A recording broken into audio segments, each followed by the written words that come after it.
Hi, my name is Evan Duhon, and I'm a senior.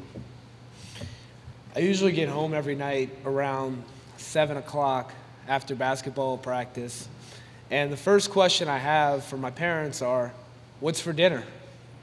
Usually pretty hungry at that point, but think of if the question was not, what's for dinner, but instead it was, are we having dinner tonight? Or is there enough dinner for me tonight?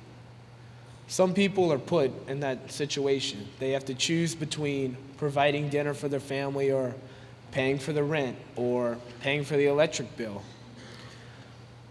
I really enjoy the Thanksgiving drive because we get to help out some of those people who are put in those situations. And we don't really know what their situation is. That's one of my favorite things about the Thanksgiving drive is we don't know the people we're helping. You know, it's really easy to go help a friend with something, lend him money or help him out, fix his car or whatever. But if you help a stranger, that means you have to go to the extra mile, I think. And so that's one of my favorite things about the Thanksgiving drive, is that we don't know who we're dealing with. So I'm going to try to help put you guys in the shoes of some of our receivers of the Thanksgiving basket by a story that my dad told me a couple years ago. My dad used to work for Second Harvest Food Bank of the greater New Orleans area. So basically their goal is to feed everybody in the greater New Orleans area and make sure that nobody goes hungry.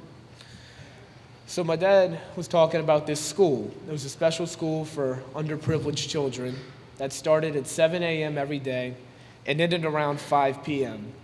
The reason it took so long was so that every kid in the school could get 3 meals a day. They could get breakfast, lunch, and dinner. The school knew that if they went from 8 to 3, or if they went at any other times, the kids probably wouldn't get dinner, and they probably wouldn't get breakfast. So the problem became, what happens during the weekend? There's no school on the weekend, so how are we going to make sure that these kids get enough food this weekend? So that's where Second Harvest stepped in. They came up with a knapsack program, which basically they would take a knapsack, give it to every kid, and it would have snacks for the whole weekend so the kid could get by the weekend without going completely hungry. So my dad goes to the school one day to see how the backpack program's holding up, and one of the little kids, who's about 8 years old, approaches him. My dad asks him, what's your favorite part about the backpack? The kid smiles at him and he goes, the Oreos. The Oreos are my favorite part of the backpack. So then my dad goes, what's your least favorite part of the backpack? And the kid thinks for a minute, and then he goes, the raisins. He goes, I absolutely hate the raisins. And then he pauses for a second, and he looks my dad in the eye, and he says, but sometimes I get so hungry, I have to eat the raisins anyway. I used to ask myself in 8th grade, that we could easily provide dinner, which is what we do for all these families, but it always seems like we always go over the top. In 8th grade, I went shopping with my homeroom, and we bought 2 pies for everybody.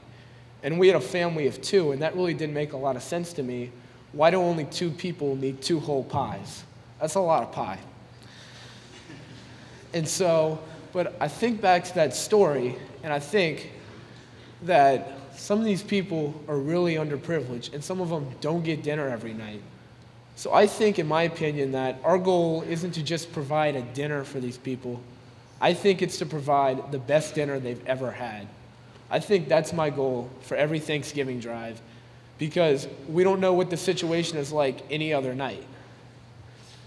Coach Murphy told me the other day that there was a family of 2 last year that got so much food that they were able to invite other neighbors who were underprivileged, and they were also able to have dinner.